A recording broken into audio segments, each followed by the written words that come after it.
समय पलटी ना तो अपने आप सबके सबका औकात पता चल जाए। जो पवन जी को दिल में बसा के रखता है ना, जो उनको बहुत मानता है, उनको वो घंटा बैठा। इंडस्ट्री में ना दो टीम बटी हुई है, एक खेसारी भाई की टीम, एक पवन सिंह की टीम। जो पवन सिंह की टीम है वो खेसारी की टीम में नहीं जा सकते, और जो खेसारी भाई की टीम है वो पवन सिंह की टीम में नहीं जा सकते। नमस्कार दोस्तों, राधे राधे। योग आप से लोग अच्छे होंगे, मस्त होंगे, स्वस्थ। एक समय था जब अनुपमा यादव और खेसारी भाई के सॉन्ग में मतलब बहुत ही ज्यादा दोनों साथ में मिलके गाना गाया करते थे, लेकिन अनुपमा यादव पवन सिंह के साथ में जा करके खेसारी भाई के बारे में इतना उल्टा सीधे बातें बोली, मतलब एकदम गजब हो गया। और पूरी तरह से अनुपमा यादव खेसारी भाई के साथ एकदम छोड़ चुके थे, और एक दूसरे के साथ में बिल्कुल ही सॉन्ग नहीं आता था।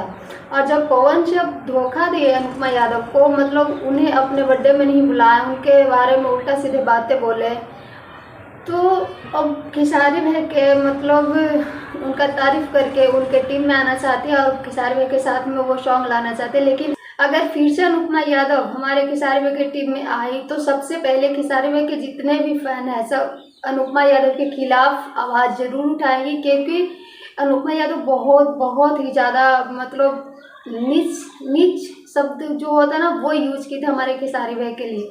वैसे अपना राय जरूर दीजिएगा। Thank you, love you.